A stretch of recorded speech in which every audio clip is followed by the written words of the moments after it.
Lift up your hands like this. Ah. Ooh, baby.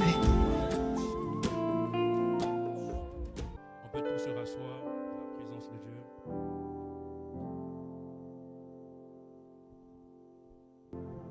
Que Dieu nous bénisse. Amen. Tu vas regarder ton voisin de gauche et de droite. Et tu vas lui dire, voisin, bienvenue dans la présence. Bienvenue dans la présence de Dieu. Bienvenue dans la présence de Dieu. Tu vas regarder ton voisin de derrière, tu vas lui dire, bienvenue dans la présence de Dieu.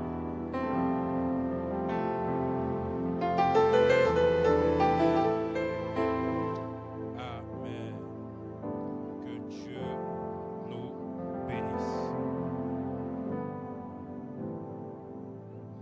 Je suis particulièrement dans la joie parce que nous sommes au mois de décembre. Et c'est pas moi qui l'ai écrit. C'est le Saint-Esprit qui l'a dit. Il est en train de dire la fin d'une chose vaut mieux que son commencement. Amen. Si décembre fait partie des derniers mois d'une année, je pense que décembre aussi est un mois qui est privilégié. Amen. Je suis même en train de croire qu'il y a des choses qu'on n'a pas pu avoir au début du mois, qu'on pourrait éventuellement avoir en ce mois de décembre. Amen. Je veux dire à quelqu'un, j'ai une bonne nouvelle pour toi. Si tu as mal commencé ton année, il se peut que ces 31 jours qui sont en train d'arriver soient des jours de turbulence pour toi parce que l'Éternel sera en train de te secouer, mais positivement. Amen. Ton amen ne m'inspire pas. Ton amen ne me bouge pas. Dis-moi un bon amen. Donne-moi ton amen le plus puissant. Est-ce que tu peux baisser un peu le micro? Donne-moi ton amen le plus puissant. Alléluia. Nous disons amen à celui-là qui est assis sur le trône élevé. Celui-là qui s'appelle Jésus-Christ de Nazareth. Paul est en train de dire, je puis tout en celui qui me fortifie. Amen. Nous ne pouvons rien de nous-mêmes, mais nous croyons dans la grâce de celui-là qui a payé le prix pour nos vies. Alléluia. Alors ce matin, je veux officiellement vous souhaiter la bienvenue dans le mois de décembre. Bienvenue dans ce mois de décembre. Un mois où nous allons encore voir la miséricorde de Dieu. Un mois où nous allons encore voir la fidélité de Dieu. J'ai envie de dire à quelqu'un, tu ne mourras pas en ce mois. En ce mois, tu ne joueras pas. En ce mois, tu ne seras pas malade. Mais en ce mois, tu verras la gloire de Dieu. Alléluia. Là où tu es, baisse la tête. Et je serai en train de déclarer des paroles pour toi en ce mois de décembre. Père, je prie dans le nom de Jésus. Je déclare, je décrète que ce mois soit un mois de bénédiction. Que ce mois soit un mois de vitesse. Que ce mois soit un mois de succès. Un mois d'intimité. Un mois de sacrifice. Un mois de retraite. Où nous allons décider de nous mettre à part afin de pouvoir puiser dans ta source d'eau. Je suis en train de prier, oh Dieu, là où nous étions fatigués, que tu puisses recharger nos batteries, que tu puisses recharger nos forces, afin de pouvoir nous propulser. La Bible est en train de me dire qu'Élie était fatigué lorsqu'il était au torrent de Kérit. Mais la Bible est en train de dire que le corbeau l'a nourri et tu as dit lève-toi et avance car la mission n'est pas encore terminée. Je suis en train de croire de la même façon que tu as nourri Élie, tu seras en train de nous nourrir de manière surnaturelle, de manière miraculeuse dans le nom de Jésus. Je bénis ton peuple ici ce matin. Je relâche ta grâce et je déclare dans le nom de Jésus que le ciel qui était fermé, que ce ciel puisse s'ouvrir, que la pluie qui était arrêtée, que la pluie puisse arriver dans le nom de Jésus. Je déclare la victoire à tous égards. Je déclare la victoire à tous égards. Non pas simplement pour nous, mais aussi pour nos familles. Non simplement pour nos familles, mais aussi pour nos nations. Dans le nom puissant de Jésus. Donne-moi ton meilleur amen. Qu'il en soit ainsi. Dans le nom puissant de Jésus-Christ. Merci parce que tu le fais, Père. Je veux prier ce matin, Jésus-Christ. Nous sommes réunis pas pour un homme, mais nous sommes là pour toi. Jésus-Christ de Nazareth. Père, je prie ce matin. Ne me laisse pas dire des choses que tu n'aurais pas dit si tu étais ici ce matin présent. Père, qu'il y ait moins de moi, mais plus de toi. Efface ma sagesse et donne-moi ta sagesse à toi. Je prie que chaque parole soit une nourriture pour l'âme de quelqu'un ici ce matin. Je prie, Saint-Esprit de Dieu, que tu nous fasses assez de bien. Que ce premier culte soit un culte extraordinaire dans le nom de Jésus. Je parle au cœur de quelqu'un. Je parle à l'entendement de quelqu'un. Je parle à l'oreille qui écoute et qui entend, qui est à l'intérieur. Oreille, prête attention à la voix de Dieu. Cœur, prête attention à la sémence de Dieu. Je prie, Père, tout esprit d'incrédulité dans cette présence disparaisse. Disparaît. Au nom de Jésus, je prie, Père éternel de gloire, que tout esprit de distraction, Père, soit anéanti, assujetti. Dans le nom de Jésus, que toi seul puisses régner. Pour la sainte gloire de ton nom. Au nom de Jésus. Amen. Est-ce que tu peux encore acclamer Jésus? Amen. Amen. Alors, depuis un certain moment, nous sommes sur un thème qui est pour moi un thème très important. Pour moi, c'est un thème qui est l'un des thèmes qui doit être prêché, je crois, de janvier à décembre dans les églises. Amen. Parce que nous pouvons courir et nous fatiguer. Nous pouvons boire et toujours avoir soif.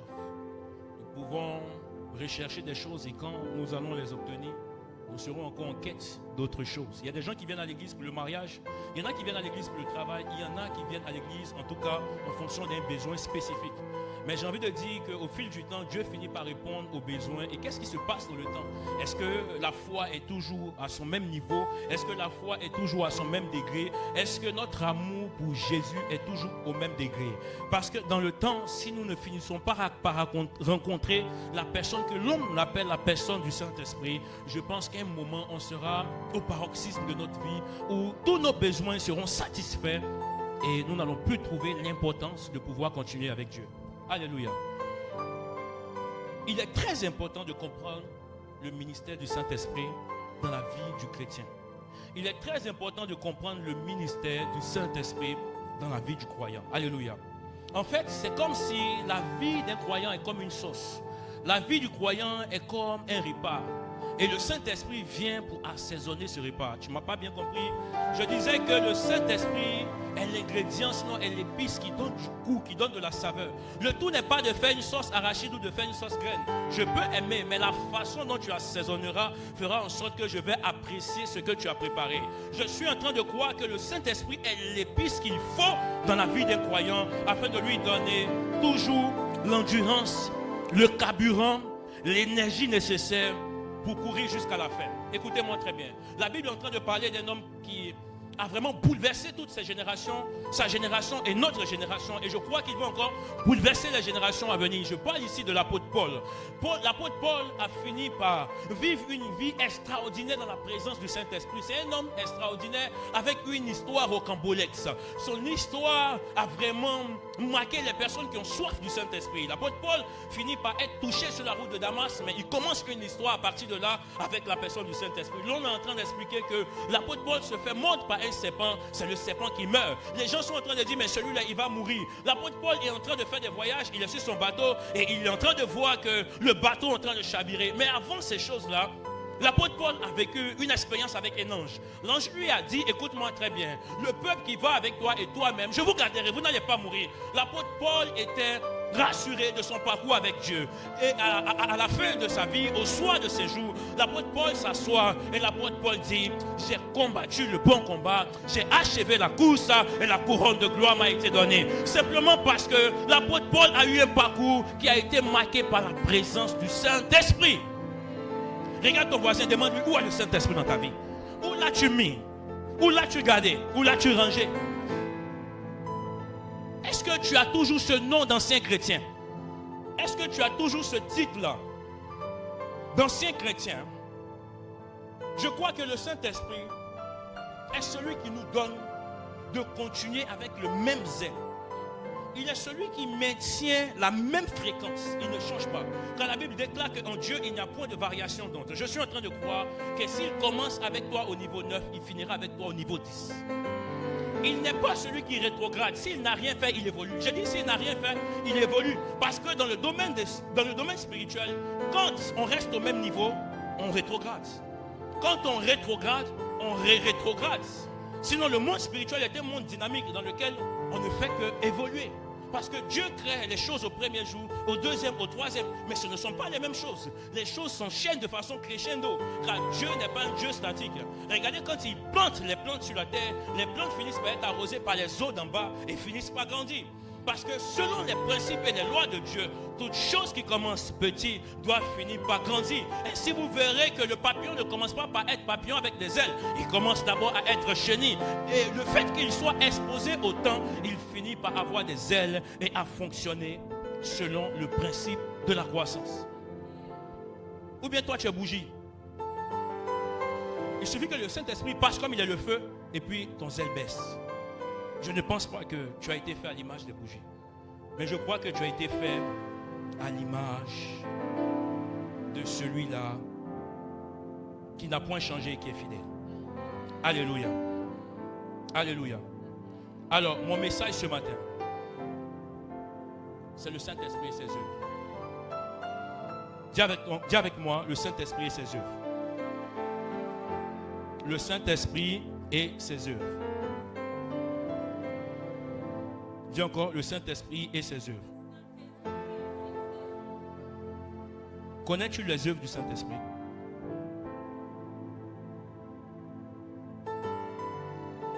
Quelqu'un peut répondre à ma question? Connais-tu les œuvres du Saint-Esprit? J'ai envie d'entendre un oui. J'ai envie d'entendre quelque chose. Connais-tu les œuvres du Saint-Esprit? Alléluia. Tu ne me réponds pas bien. Je repose la question. Connais-tu les œuvres du Saint-Esprit? Je vais lire la parole de Dieu.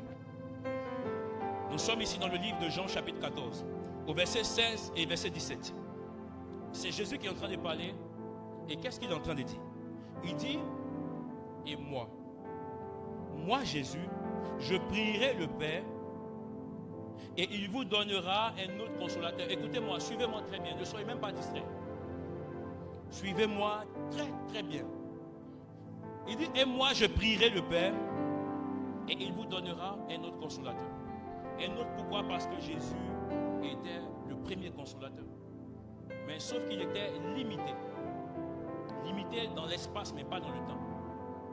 Il était à Jérusalem comme une personne. Il ne pouvait pas être en même temps à Abidjan chez nous. Alors pour rentrer dans un système pluridimensionnel, où il va rentrer dans toute son omniprésence, il lui faut rentrer dans une nouvelle dimension. Dis avec moi, une nouvelle dimension.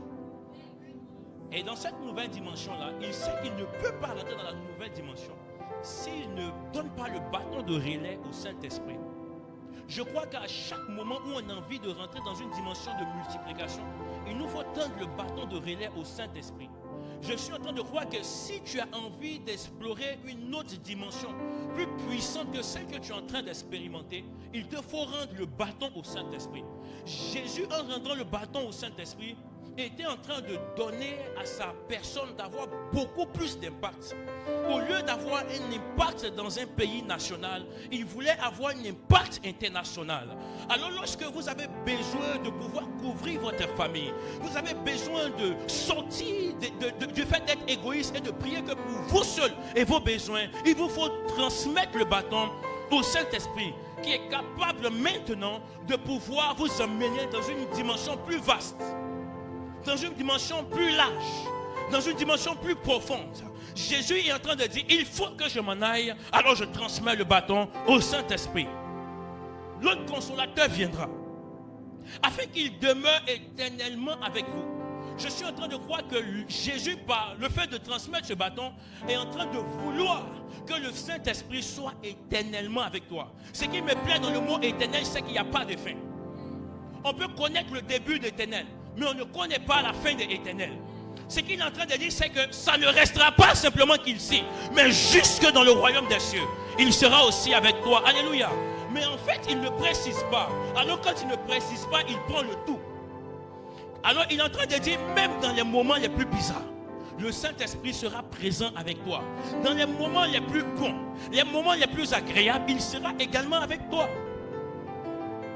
Il dit l'Esprit de vérité que le monde ne peut recevoir. En lisant ce verset, je me suis posé beaucoup de questions. Il dit l'Esprit de vérité que le monde ne peut recevoir. Qui donne? Et pourquoi est-ce que le monde ne peut recevoir? C'est de la volonté du monde de ne pas recevoir ou c'est de la volonté de Dieu de ne pas leur donner? Parce que quand on donne, le recevoir n'est plus de notre ressort.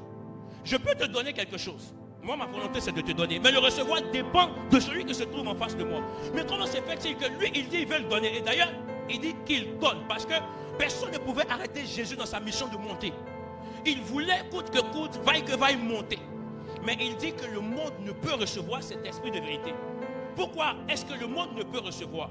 C'est simplement parce que le monde ne connaît pas la vérité. Et dimanche passé, j'étais en train de vous enseigner la différence qui existe entre la réalité et la vérité. Qui se souvient? Si tu te souviens, fais ça. Il y a une très grande différence entre la réalité et la vérité. La réalité, c'est tout ce qui est palpable, les choses qu'on peut toucher. C'est ce que tes yeux voient. Regarde, ce que tes yeux voient ne sont pas réellement la vérité. La vérité surpasse les choses. Et j'ai pris l'exemple de l'homme qu'on appelait l'ami de Jésus. L'homme que Jésus aimait beaucoup, Lazare, qui se trouve dans le tombeau. Lazare, il est mort. On pose la question à Jésus, mais il ne parle pas le langage du commun des mortels. Il n'est pas en train de dire, oui, Lazare est en train de mourir, ou Lazare est déjà mort. Il dit simplement que Lazare dort. Parce que si c'est Jésus qui ment, on verra par la suite. Si ce sont les hommes qui mentent, on verra par la suite. Et il a démontré que la vérité est toujours au-dessus de la réalité. La réalité est en train de prouver qu'après 3 jours, un corps qui a perdu, qui est sans vie, finit par commencer son processus de décomposition. Ce corps finit par émettre des odeurs. Et Lazare, là où il était, Lazare était déjà parti. Ça fait 3 jours que Lazare avait quitté la terre des hommes. Mais Jésus vient et il est en train de parler notre langage en disant que Lazare dort. L'une des vérités qu'on doit savoir, c'est que le peuple de Dieu, les apôtres qui marchaient avec Jésus, qui ont vu Jésus avec tous les miracles qu'il faisait, ils se trouvent un soir dans un bateau et ils voient un vent violent qui est en train de souffler. La réalité est en train de leur présenter un message, le message de la mort. Ils sont en train de dire, ce soir, c'est sûr que c'est notre fin. Je suis sûr qu'au milieu d'eux, il y avait des personnes qui étaient en train d'insulter Jésus. C'est qui ce monsieur qui nous emmenait dans une mission bizarre? Regarde, Pierre était un pécheur, mais Pierre n'allait pas jusqu'à ce niveau-là pour pécher. Pierre était un pécheur, mais Pierre faisait partie des disciples qui avaient peur. Si Pierre faisait partie des personnes qui avaient l'habitude d'aller à cette dimension des eaux, je crois que Jésus allait continuer à dormir et il serait en train de rassurer ses frères, vous n'allez pas mourir. Mais celui qui est habitué aux airs des eaux, celui-là a commencé à ressentir de la peur. Et ils ont tous commencé à émettre des cris. D'autres sont allés même réveiller Jésus. Réveille-toi, nous allons mourir. Jésus se réveille et il parle la vérité qui est au-dessus de la réalité. Il emmène une nouvelle vérité que la terre ne connaissait pas. Pourquoi est-ce que le monde ne peut recevoir? Simplement parce que le monde fonctionne en fonction de la réalité. Mais le monde spirituel fonctionne en fonction de la vérité. Raison pour laquelle Jésus ne s'appelle pas le chemin, la réalité et la vie. Mais il s'appelle le chemin, la vérité et la vie. La vérité se placera toujours au-dessus de la réalité. Regarde, pendant que la réalité est en train de te faire peur, je suis en train de venir avec une vérité qui te rassure. Il dit, ne crains point, je suis avec toi, je serai avec toi tous les jours jusqu'à la fin du monde. Peu importe les difficultés, la vérité de Dieu, c'est qu'il sera avec moi. Tu n'as pas besoin de regarder autour de toi et de te sentir entouré. Ta sécurité ne vient pas de ton père, ni de ta mère, de tes frères, de tes soeurs, de tes amis qui sont autour de toi. Mais ta sécurité vient de la présence de celui-là qui t'a promis sa présence. Écoutez-moi très bien, les hommes promettent des choses, mais ils finissent par faillir. Pas parce qu'ils veulent faillir, mais ils faillissent parce que le preuve des temps les expose au fait qu'ils ne sont plus forts comme au jour où ils étaient en train de vous promettre. Souviens-toi, il y a un tonton qui t'a promis, quand tu auras le bac, quand tu auras le CEP, je ferai en sorte que tu viendras en France ou aux États-Unis. En ce moment, tu étais simplement qu'au CP2. Des années arrivent, tu finis par avoir ton examen. Tonton, où est la promesse? Il dit, fils, en ce moment j'étais gouverneur. En ce moment j'étais ministre. En ce moment j'étais député, j'étais maire. Aujourd'hui, la donne a changé. Pourquoi? Parce que même l'oncle, il est exposé au principe du temps. Ce principe qui finit par affaiblir ceux qui étaient autrefois forts d'eux-mêmes. Ce principe qui finit par tarir les eaux qui étaient autrefois remplies. Ce principe qui finit par sécher les forêts. Et ce principe qui finit par donner à ceux qui comptent sur Dieu de continuer à avancer. Alors, nous connaissons simplement ceux qui ont l'habitude de pouvoir compter sur Jésus-Christ. Ce sont ces personnes-là qui seront toujours fidèles. Parce que l'esprit qui vit en eux reste l'esprit de la fidélité. Et ce qui sort de sa bouche n'est pas un mensonge. Ce qui sort de sa bouche est une vérité, non une réalité. Parce que ce qu'il peut dire peut ne pas ressembler à ta vie présente. Les promesses qui viennent vers toi ne ressemblent pas forcément à ta vie présente. Parfois les prophéties viennent et ne ressemblent pas à ton présent. Il y a des personnes sur lesquelles ils ont prophétisé, tu réussiras, tu seras PDG. Mais il n'est pas en train de faire les études de ce domaine. Mais finalement, des années ont passé et la promesse de Dieu a été fidèle. J'aime cet homme qu'on appelle Habakkuk. Il dit même si la promesse d'attend là. Parce que la promesse n'est pas une réalité. Mais la promesse est une vérité de Dieu. Attends la vérité. Elle viendra toujours. La vérité viendra toujours. Alléluia. La vérité viendra toujours. Alléluia.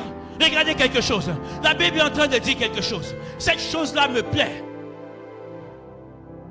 Tout ce qui sort de la bouche de Dieu finit par s'accomplir.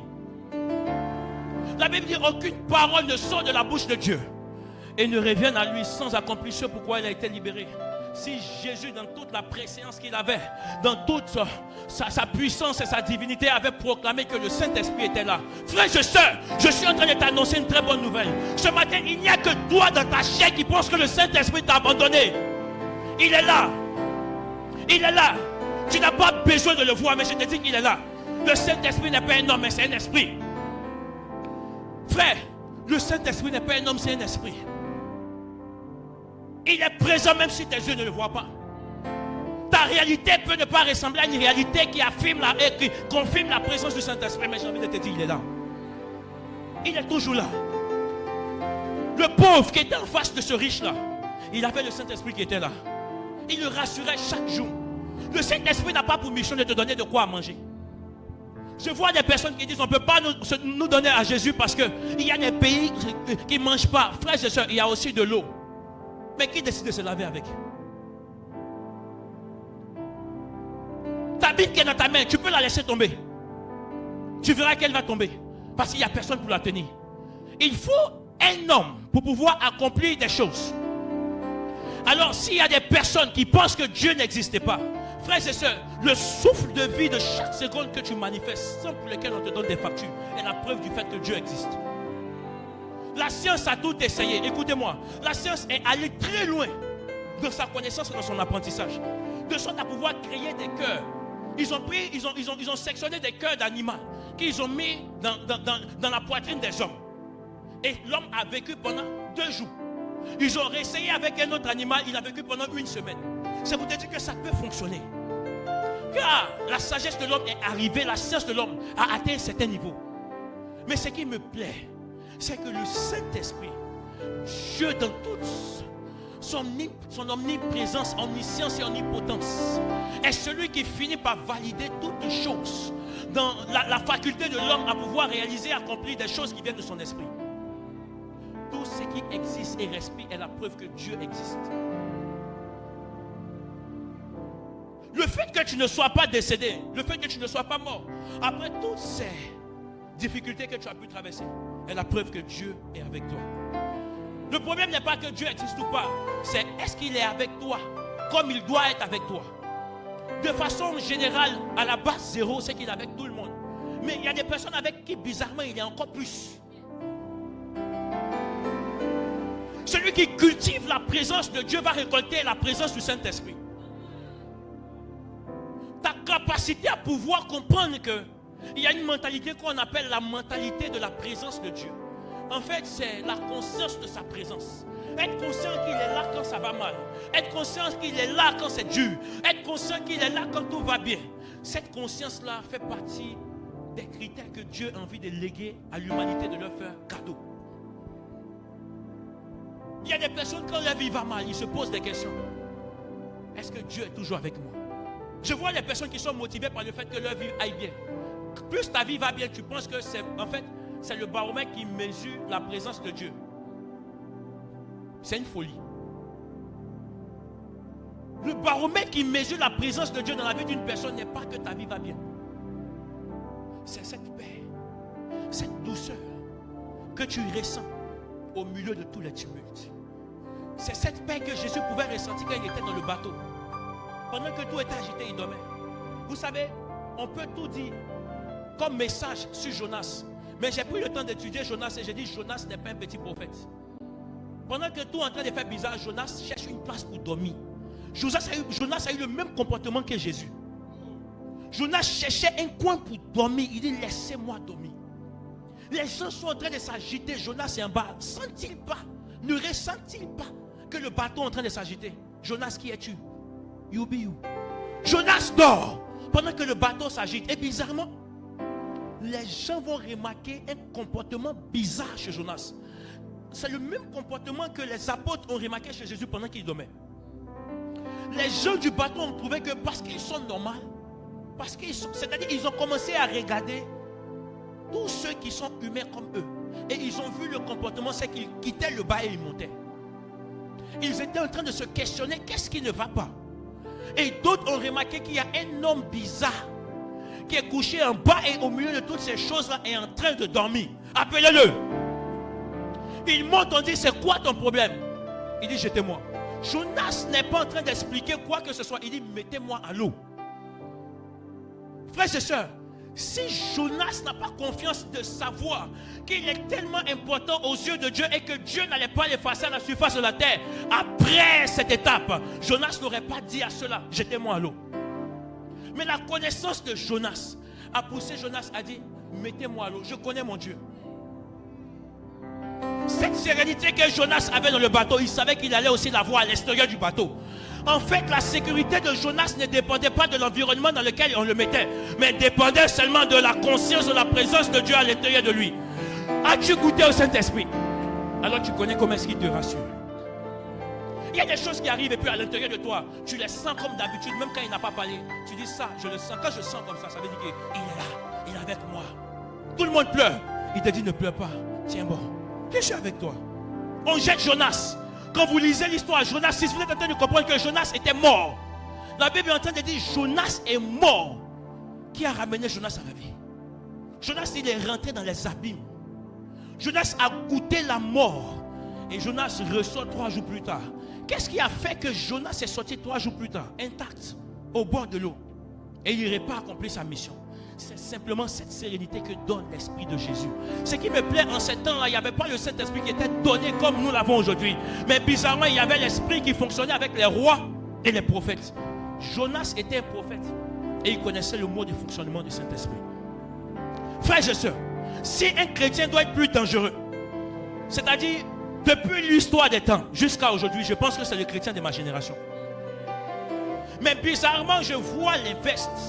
Quand je regarde, je vois dans le temps passé des personnes qui étaient plus ointes, des personnes qui étaient plus amoureuses de Jésus. Je ne vois pas dans ma génération quelqu'un qui est capable d'avoir un cœur comme Abraham. Je ne vois pas quelqu'un dans ma génération qui est capable d'avoir un cœur comme Daniel, surtout. Un homme qui a atteint un certain niveau dans le gouvernement. On lui dit, le roi dit, à partir d'aujourd'hui, arrêtez de prier. Il n'arrête pas. Et d'ailleurs, ça le pousse à ouvrir sa fenêtre et à continuer à prier en la direction de Jérusalem, d'Israël. Et il continue de prier. Il continue de prier. On arrive à savoir que Daniel continue de prier. On lui pose la question, pourquoi pries-tu? Daniel dit, mais je suis né pour prier. I'm going to pray. Un homme qui n'avait pas le Saint-Esprit comme nous l'avons aujourd'hui. Il dit, je suis né pour prier. On lui pose la question, il dit, il prie 3 fois par jour. Toi, tu pries combien de fois? Si le Saint-Esprit doit te donner envie de prier, c'est dans ma génération, je vois l'incapacité du Saint-Esprit à convaincre quelqu'un à aller prier. Il n'arrive même pas à te convaincre à aller prier. Quand on te parle des programmes de l'église, viens à l'église, on va passer des moments de prière. Frères et sœurs, je vois des personnes qui parlent de mon travail. C'est quel travail tu fais? As-tu quel travail devant Daniel? As-tu quel travail devant Joseph? Avec tout ton travail, tu ne peux même pas résoudre les problèmes des tâches qu'on te donne au travail. Parfois, il y a des problèmes, il y a des tâches au travail, tu ne finis pas, tu es obligé de travailler samedi, dimanche. C'est vrai ou c'est faux? Tu n'arrives pas. Mais ceux qui marchent avec Dieu, amène ce genre de personnes-là, qui ont la conscience de la présence de Dieu et qui savent qu'il est celui-là qui est capable de nous satisfaire et satisfaire ceux qui sont à côté de nous. Ce qui se passe, c'est qu'on amène Daniel par sentence dans une prison où il y a des lions. Les lions, bizarrement, deviennent les amis de Daniel. Quand on parle, tu nous parles de ton travail. Quand on parle, tu nous parles de tes rendez-vous. Frères et sœurs, après tes rendez-vous, il y a des situations que tu ne peux pas résoudre. Il y a des situations que tu ne peux pas résoudre. Simplement parce que l'efficacité de la prière d'une personne vient de la présence de Dieu. Écoute-moi très bien. Tout accomplissement, toute victoire qui vient après une prière vient du fait qu'il y a un esprit supérieur qui a pris ta prière, l'a cachetée, l'a validée, l'a testée. Raison pour laquelle il dit le Saint-Esprit priera à l'intérieur de vous. Il va commencer à émettre un soupir inexprimable. Quelque chose que Dieu va comprendre parce qu'ils ont un langage commun. Vous savez, le Saint-Esprit sera le négociateur par rapport à ta sentence. Commencez à dire au Seigneur, parce qu'il console. Pourquoi est-ce qu'il peut consoler? On ne peut pas. Vous savez, moi je pense que consoler, ce n'est pas consoler. Il y a une capacité de consolation qu'on peut avoir d'une personne qui a vécu les histoires que nous sommes en train de vivre. Une personne qui n'a pas vécu ce que tu es en train de vivre ne peut pas te consoler comme il le faut. C'est pourquoi tu trouves des personnes parfois dans certaines situations qui te consolent mais ça ne te dit rien. Mais il y en a d'autres, lorsqu'ils commencent à parler, c'est comme s'ils t'expliquent les étapes que tu es en train de vivre. Tu sens comme s'il était passé par là. Jésus-Christ a vécu, il était sur la terre, il connaît les douleurs, la tribulation, les échecs et il a fini par avoir la victoire. Et il a décidé de pouvoir te consoler. Le monde ne connaît pas la vérité. Ceux qui ont été choisis pour démontrer la vérité dans cette réalité, je suis en train de parler de toi. C'est toi qui as été choisi pour démontrer la vérité de Dieu dans cette réalité que nous sommes en train de vivre. J'ai remarqué que les chrétiens ont quitté le poste. D'ailleurs, ce message-là me fait atterrir dans quelque chose dans les œuvres de l'Esprit de Dieu, notamment en ce qui concerne les fruits de l'Esprit. Quand on rentre dans le domaine des fruits de l'Esprit, vous allez comprendre qu'il y a aussi ce qu'on appelle les fruits de la chair. Et la Bible dit que les fruits de la chair sont opposés aux fruits de l'Esprit. Alléluia. Mais à quel moment on peut avoir les fruits de l'Esprit si on n'est pas d'abord possédé par l'Esprit de Dieu?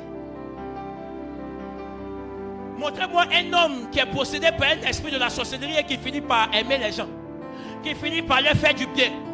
Frère, si un sorcier te fait du bien, c'est que c'est un cadeau empoisonné. Ils n'ont pas l'habitude d'aimer. Un sorcier ne peut pas aimer comme un enfant de Dieu doit aimer. Regarde, celui qui aime réellement, il finit par donner. Mais le sorcier qui va te dire qu'il t'aime, il finit par retrancher. C'est le sorcier, une mère sorcière qui met un enfant au monde, qui malgré l'amour qu'elle a pour lui, à un moment dit sacrifier Pierre retranche. Sachant que le principe de l'amour, Jean 3 verset 16, car il a tant aimé, il a donné. Le but de l'amour, c'est donner. Le but de l'amour, c'est de te pousser à pouvoir donner ce que tu as de meilleur. Abraham a tellement aimé Jésus.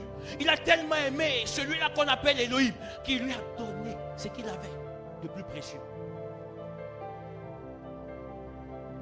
Le Saint-Esprit doit prendre toute sa place à l'intérieur de toi. J'ai envie de prêcher tout ce message-là toute l'année 2025. Il n'y a pas de message sur l'onction. Il n'y a pas de message sur le travail. Il n'y a pas de message sur l'argent. Il n'y a aucun message sur la richesse. Il n'y a aucun message sur l'élévation. Le vrai message, c'est le message de la présence du Saint-Esprit dans le corps des hommes. L'église commence à s'affaiblir parce qu'on ne compose plus avec le Saint-Esprit. Dieu n'est pas venu pour te rendre riche. Son problème n'est pas de te donner des immeubles. Il fait de toi un propriétaire. Frère, si te donner des immeubles, fait de toi un propriétaire, est aussi facile pour le diable. Il est capable de le donner à des personnes qui leur donnent le pied, qui leur donnent le bras, qui leur donnent les yeux. Frères et sœurs, qu'est-ce que Jésus a fait de différent? Il est en train de dire, si vous aimez les personnes qui vous aiment, et vous détestez les personnes qui vous détestent, qu'est-ce que vous êtes en train de faire qui ressemble à Dieu? Si, pour toi, la bénédiction de Dieu, c'est de te donner les richesses de la terre. Frères et sœurs, tu n'as rien compris. Parmi le ministère de Jésus, pendant son courant sur la terre, les fils de Zébédée ont pensé que le règne de Jésus était physique. Les disciples, eux tous, ont pensé que son règne était physique.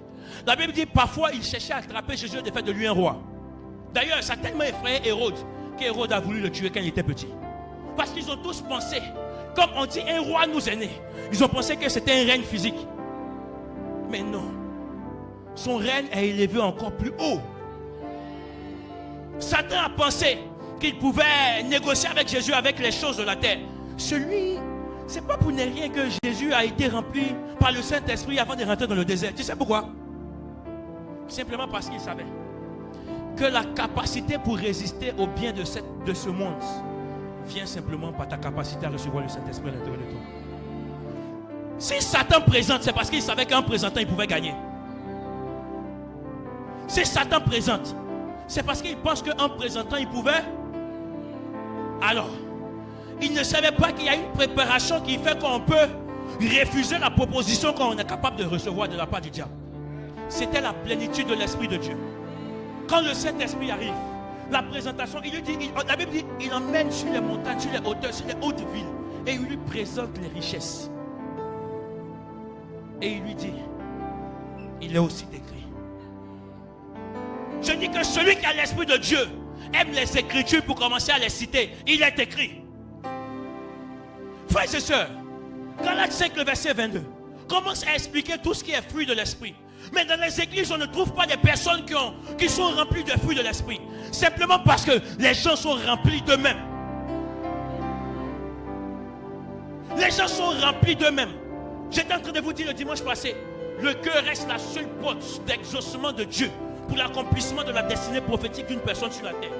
Toute personne qui rentre sur la terre arrive avec un mandat. Et ce mandat va réussir ou échouer simplement à cause de la qualité de ton cœur. Tu as besoin d'avoir un bon cœur. Jésus dit, Satan est venu, il m'a sondé, il n'a rien trouvé en moi qui lui appartient. Frères et sœurs, si Satan te sonde, il trouve en toi, Galates 5, le verset 19, tu échoues. Je vois des personnes qui ont une grande gloire sur la vie, mais qui sont en train de retarder, qui sont en train d'être en retard simplement parce que leur cœur n'est pas un cœur de qualité. Écoute-moi très bien. Quand on parle d'un fruit, je sais que sur la terre des hommes, le seul élément qui est capable de donner des fruits, c'est un arbre. Et j'ai réfléchi, je me dis, comment est-ce que l'arbre se comporte? Est-ce que quand l'arbre fait des fruits, c'est pour lui-même?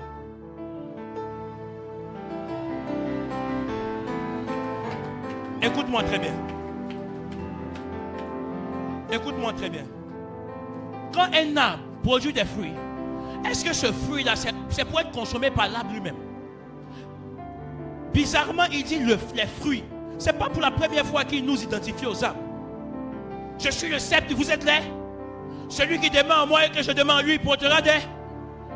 Bizarrement, il nous identifie à beaucoup plus de fruits. Et d'ailleurs, il dit, celui qui reste attaché à moi va faire quoi? Porter beaucoup. Parce que tu es appelé à être à l'image d'un arbre, à porter des fruits. Mais ce qui est bon dans en fait des fruits là, c'est qu'en fait l'arbre ne produit pas le fruit pour que lui-même il puisse manger. Il produit le fruit pour que ceux qui sont à côté de lui puissent en manger. Qu'est-ce que ça veut dire? Il n'y a que toi qui penses dans ta tête et dans ton petit monde vertical là, qui est en train de penser que je suis bon comme ça. C'est-à-dire que je suis bon comme ça. Je ne vais pas changer. Je suis parfait. Il n'y a rien d'autre à faire. Frère, c'est moi qui dois t'apprécier, toi. Si ce que tu es en train de faire, ou c'est l'Esprit de Dieu au travers des personnes qui sont remplies de l'Esprit de Dieu, qui sont en train de te dire, change tel comportement. Si c'est un message qui est prêché à l'église, c'est qu'il y a des choses que Dieu déteste. Raison pour laquelle il écrit Apocalypse chapitre 2. Il dit à des églises, ce que j'ai contre vous, ce sont les fruits de l'église. Mais qui mange ces fruits? Attends, un moment il dit, si vous êtes chaud, c'est bon. Mais si vous êtes froid, je vous crois, c'est qu'il vous a consommé. Oh, le rôle du fruit, c'est d'être quoi? Si il vient dans l'église et il est en train d'adresser un message aux anges des églises, notamment les pasteurs, il dit, ce que j'ai contre vous, c'est que vous savez, il a consommé, il a vu que ce n'était pas bon. Si Dieu décide de faire la Bible et de sorte à ce que l'église puisse exister, c'est parce qu'en fait, il y a une correction qu'on appelle la correction continuelle jusqu'à la venue de Jésus. Tu n'es pas parfait. Comprends et accepte dans la pensée de Dieu que tu n'es pas parfait. Ta présence à l'église est une sagesse de Dieu pour pouvoir te tailler, pour pouvoir t'emmener à avoir une forme qui ressemble à la forme que lui peut accepter et agréer, valider. Je vois des personnes, ils sont dans un groupe d'amis, ils se mentent. Tu es excellent comme ça, ne change pas. Frère, même si c'est un homme qui prie, qui jeûne, c'est un pasteur, j'ai envie de te dire, on n'est pas parfait. Arrêtez de mentir à vos amis. Il y a des personnes, quand vous mettez des photos sur Facebook, j'ai envie que, c'est-à-dire, c'est que Jeff Bezos, c'est ça. Je veux qu'il puisse ajouter un autre bouton de j'aime pas. Comme ça, parce qu'il nous emmenait dans un monde où il n'y a que les j'aime et puis on commente. Mais pourquoi on ne nous donne pas le bouton de où on n'aime pas? C'est YouTube seul qui a mis le bouton où on descend comme ça. Mais je veux un bouton sur Facebook. Parce que sur Facebook, parfois vous voyez ce qu'il y a 1000 j'aime là même. Quand tu regardes ce qu'il y a 1000 j'aime, tu te poses des questions. Il y a 1000 hypocrites qui ont fait ça. Parce qu'il n'y a rien de joli dedans. Quand on voit des femmes qui sont nues sur Internet, il y a 4 millions de j'aime et ils sont comme ça. Frère, qu'est-ce qui est joli dedans? Ne vous conformez pas au siècle présent. Mais soyez renouvelés par l'intelligence qui vient par le Saint-Esprit de Dieu. Ce qui me plaît, c'est que le début et la finalité, c'est le Saint-Esprit. Si ton intelligence n'est pas renouvelée, hier je disais dans notre prière, une année est nouvelle. Mais le modèle des personnes qui rentrent dedans là, c'est lui qui n'est pas changé.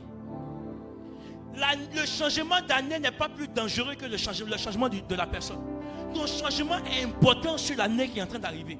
Si tu as le même modèle, ton cœur a le même modèle, la même forme, tu ne changes pas, l'année sera pire que l'année 2024.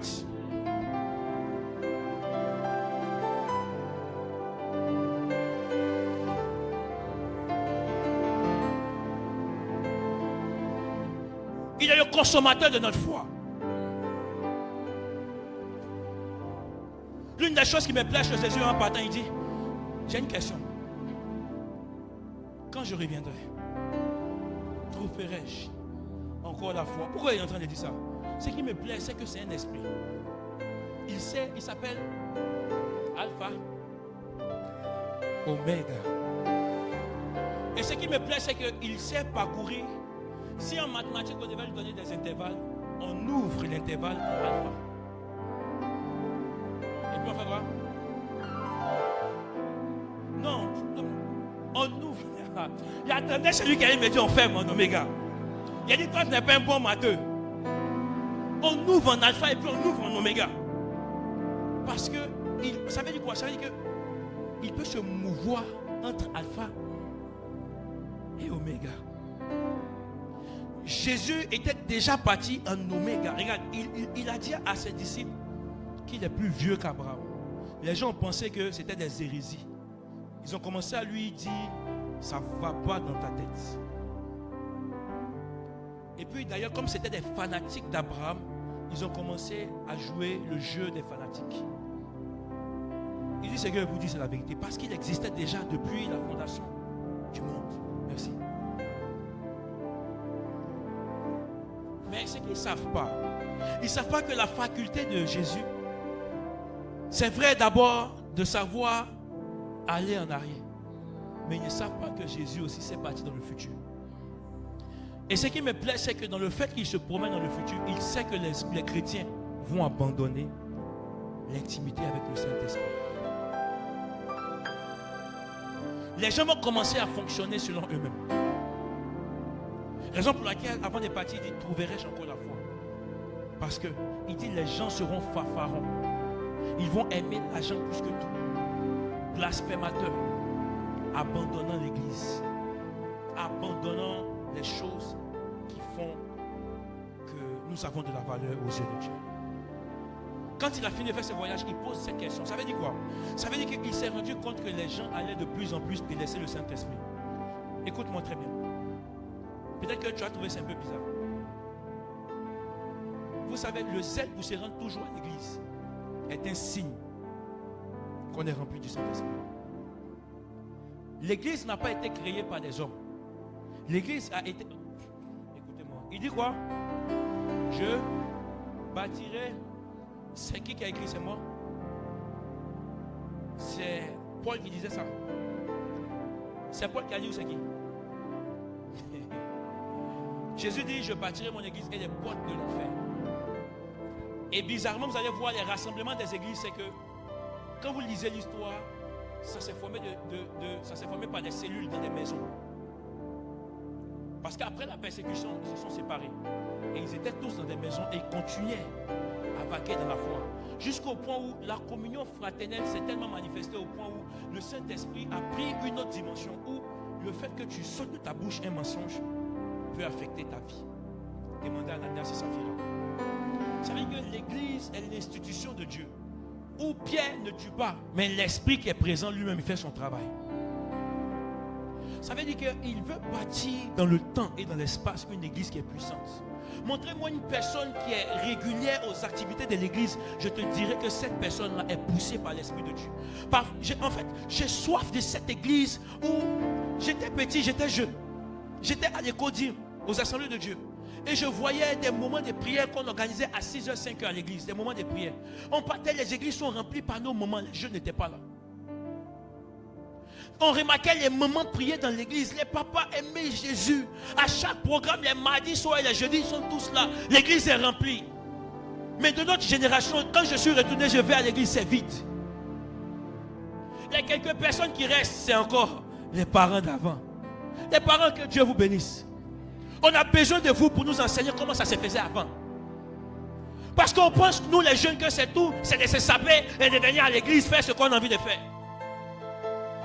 On a quitté les choses essentielles de la foi. C'est comme si plus le temps avance, plus le Saint-Esprit n'arrive pas à convaincre les cœurs. Parce que des personnes ont décidé eux-mêmes d'être propriétaires de leur cœur et de placer des limites. Saint-Esprit, ça j'accepte, ça je refuse. Il dit n'abandonnez pas vos assemblées, comme c'est la culture des autres et de certaines personnes.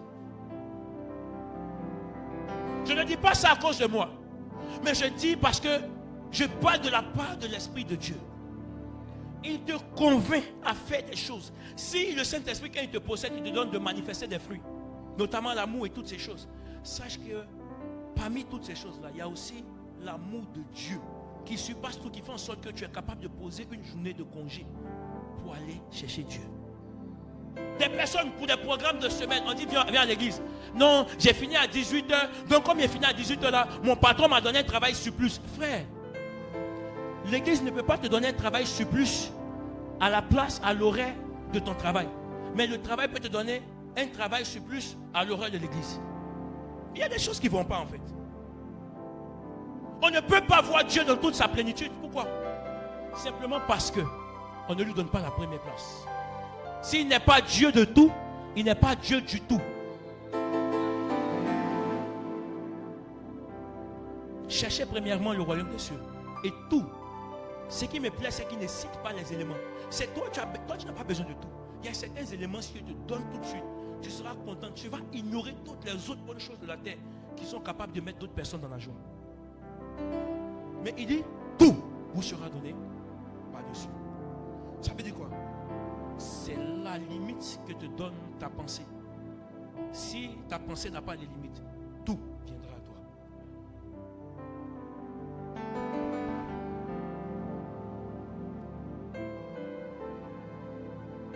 Le Saint-Esprit veut reprendre sa place. Le Saint-Esprit veut refonctionner avec nous. Le Saint-Esprit veut continuer le travail qu'il avait commencé. Les fruits du Saint-Esprit ne sont pas des dons. Ce ne sont pas des dons. C'est quelque chose que tu dois désirer toi-même manifester. Je pense que Dieu nous aime tellement qu'il nous a trop fait des dons. Dons du souffle de vie. Ça suffit pour pouvoir tout avoir.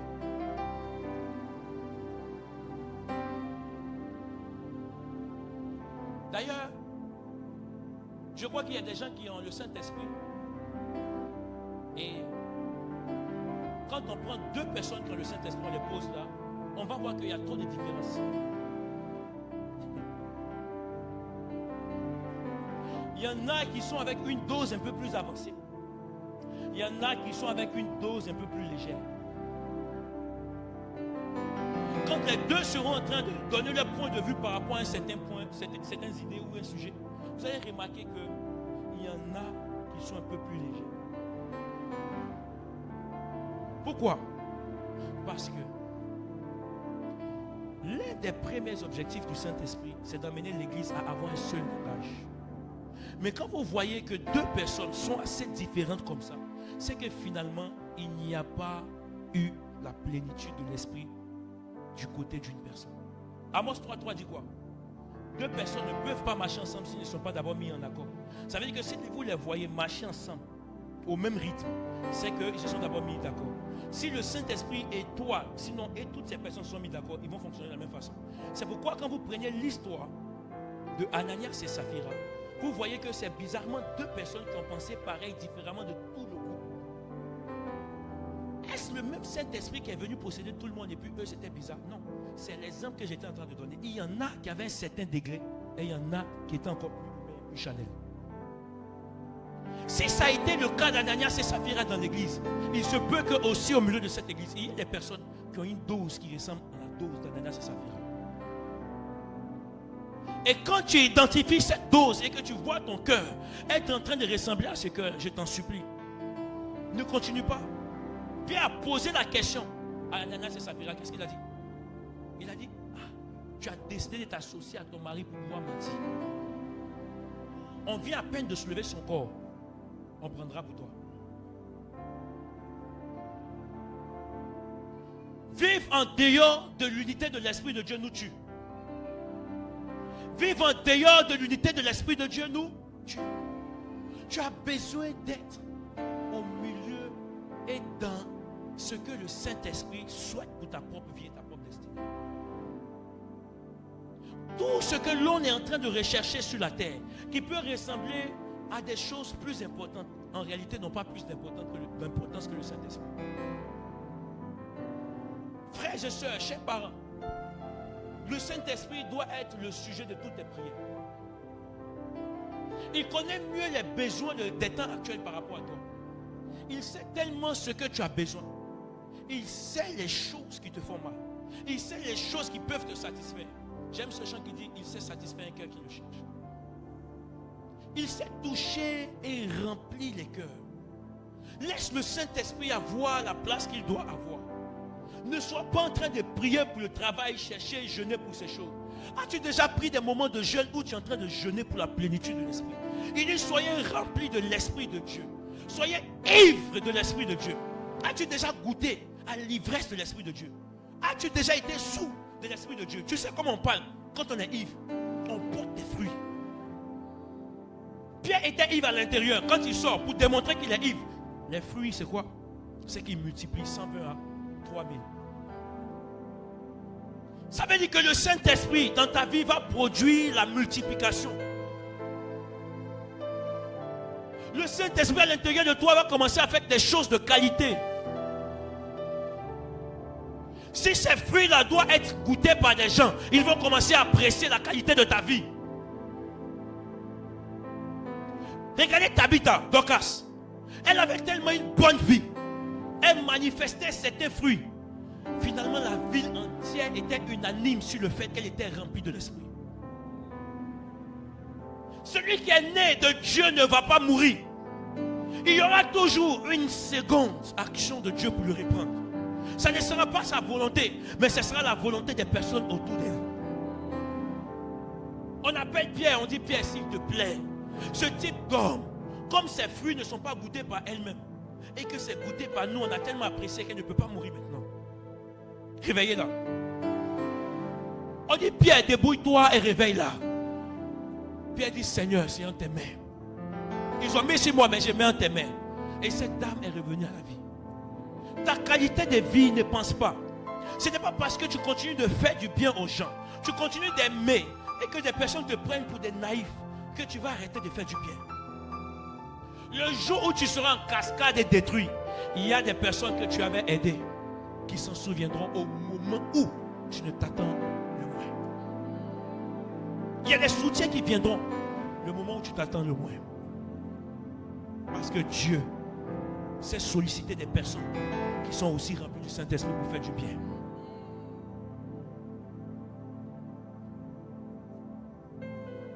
Il nous reste quelques jours pour finir cette année.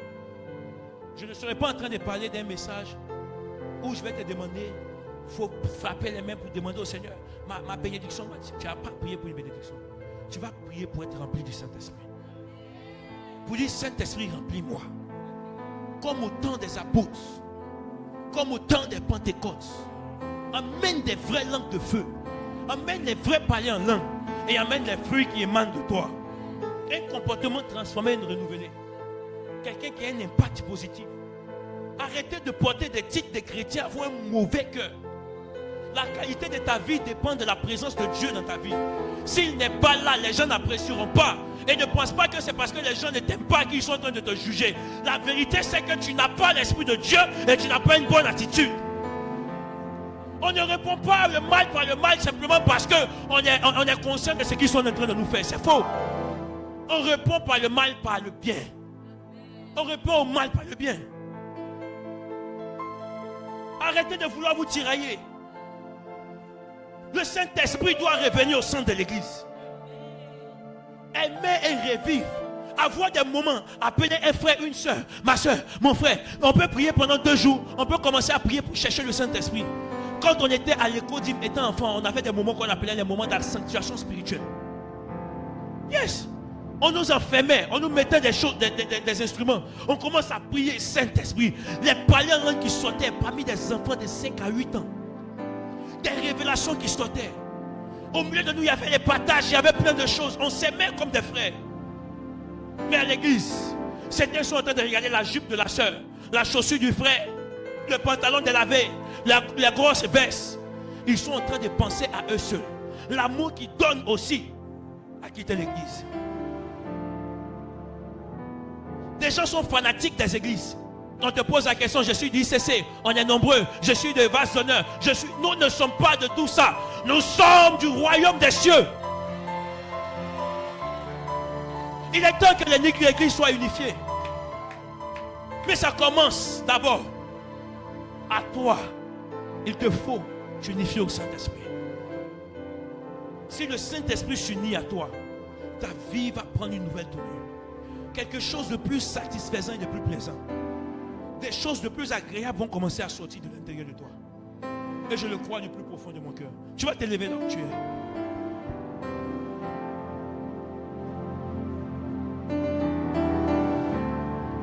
Dans cette atmosphère, je veux que tu puisses prier. Dis, Saint-Esprit, j'ai besoin de toi. Saint-Esprit, j'ai besoin de toi. Prie là où tu es.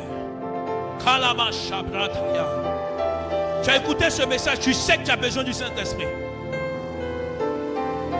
Quand il reviendra, est-ce que tu fais partie des personnes de qualité qu'il va enlever? Dieu au Saint-Esprit, viens et cherche-moi. Transforme mon cœur. Aide-moi à pouvoir entrer là où tu aimerais m'emmener. Amène-moi là où tu aimerais m'emmener. Amène-moi là où tu aimerais m'emmener. Prie là où tu es.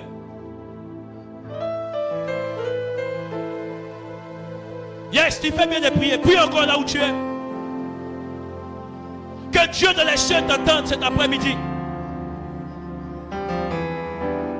Si tu veux sortir déranger, tu peux sortir déranger. Mais cet après-midi, sois en train de prier. Si tu es levé au Shabbat. Iplako sapaitela. Koliamande lebres qui débat. Shabababababa. Kemando shabrabaya tonia sate. Kalabo shababababa. Tu fais bien de prier là où tu es. Tu fais bien de prier là où tu es.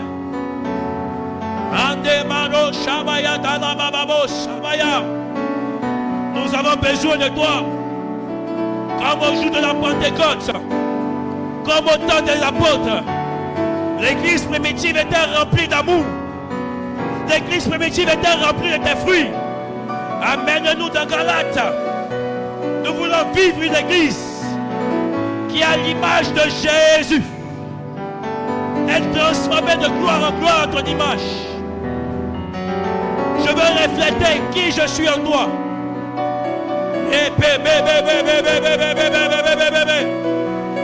Yes, yes, yes, yes. Prie là où tu es.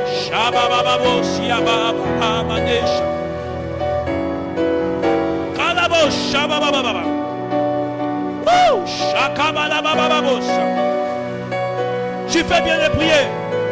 Tu fais bien de prier.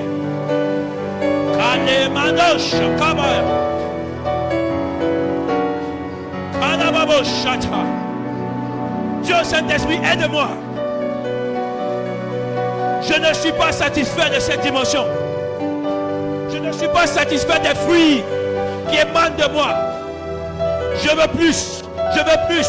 Je veux plus. Je veux te ressembler de gloire en gloire. De gloire en gloire.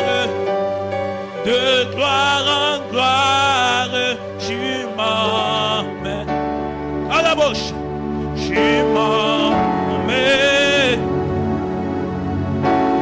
Dans les profondes de ta sainteté, tu m'emmènes. Est-ce que tu peux prier? Tu m'emmènes.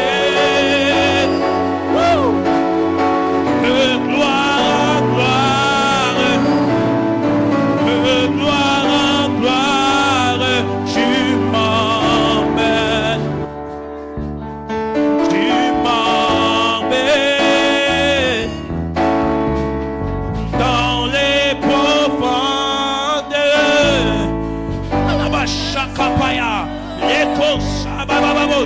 Est-ce que tu peux prier là où tu es? Est-ce que tu peux pas les mains prier? Pas les mains prier, pas les mains prier. Dis Saint-Esprit de Dieu, cet après-midi,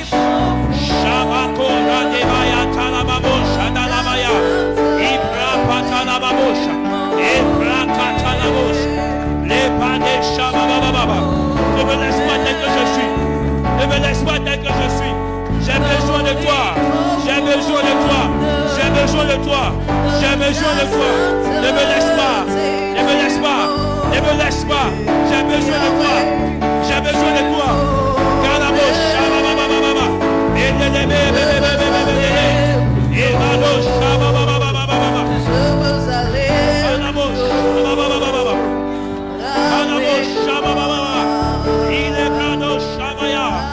Amène-moi. Amène-nous. Amène-nous.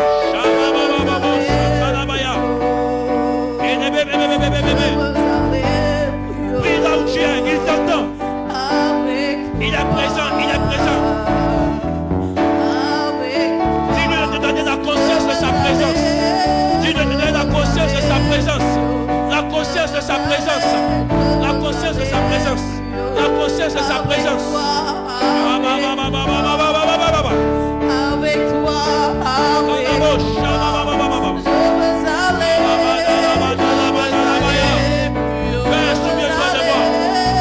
J'ai besoin de toi. J'ai besoin de toi. J'ai besoin de toi. J'ai besoin de toi. Est-ce que tu peux supplier? Est-ce que tu peux supplier? Dis-lui que tu as besoin de lui. Dis-lui que tu as besoin de lui. Dis-lui que tu as besoin de lui. Église en prière.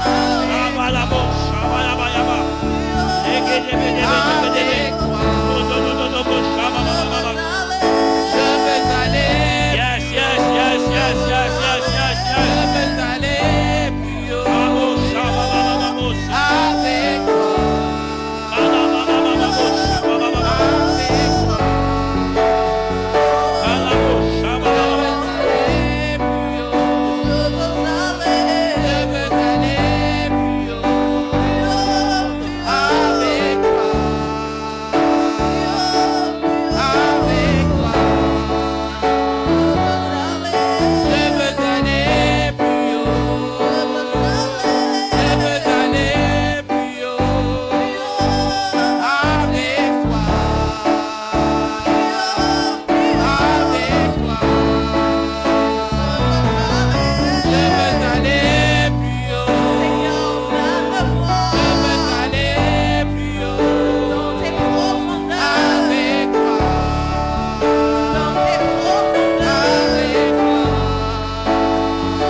crois, désire, soupir. Dis Saint-Esprit, j'ai tellement besoin de toi. Soupire. À l'intérieur de toi, soupire. Dis Saint-Esprit, j'ai besoin de toi. Silence.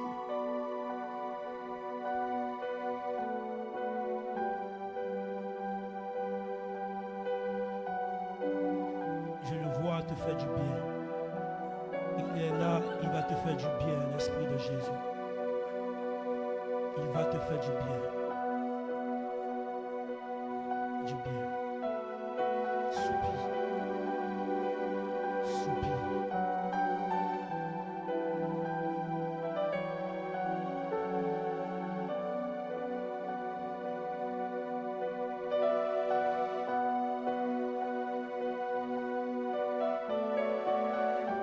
Yes, Holy Spirit, take control. Take control. Take control. Take control. Take control. Take control. Take control. Il y a des personnes qui seront en train de faire une chirurgie dans vos cœurs. Reste concentré. Ils seront en train de faire une chirurgie dans ton cœur. Une chirurgie. Je vois l'ange de l'Éternel en train d'opérer une chirurgie. En train d'opérer une chirurgie. Une restauration totale. Une restauration totale. Je compte jusqu'à 3. 1, 2, 3. Saint-Esprit, manifeste-toi. Saint-Esprit, manifeste-toi. Saint-Esprit, manifeste-toi. Kalabra shabalus kabela. La rousse qui dit la pande va il a scobredi a scavé. Les shababos amande kania sati. Kalaba shande akunia sabala. Les kabila atos qui veni sabala.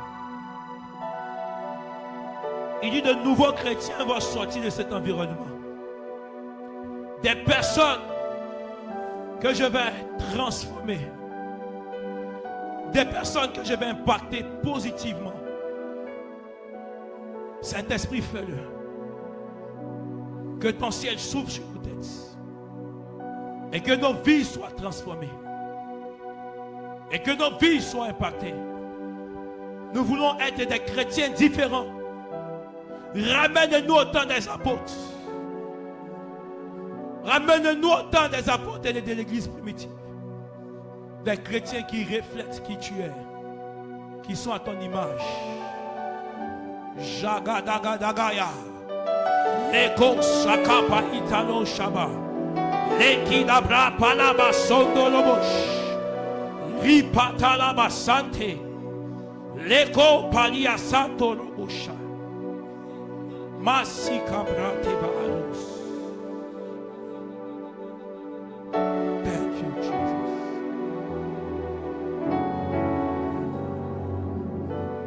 Woo.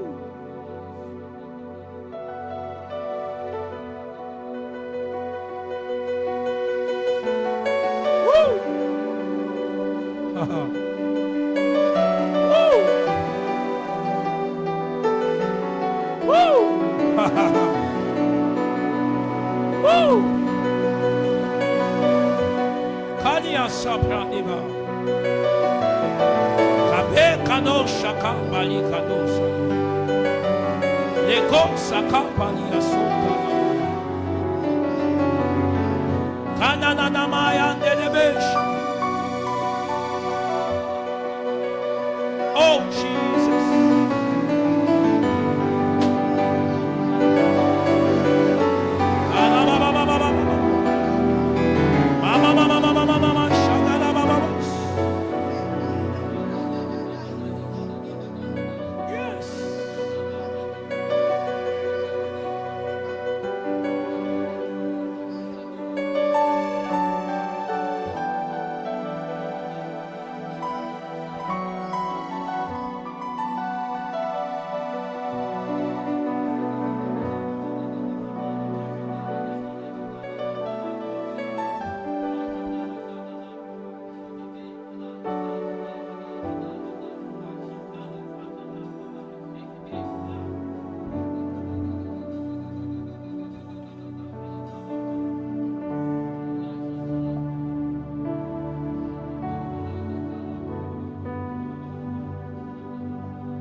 peux lui dire merci là où tu es.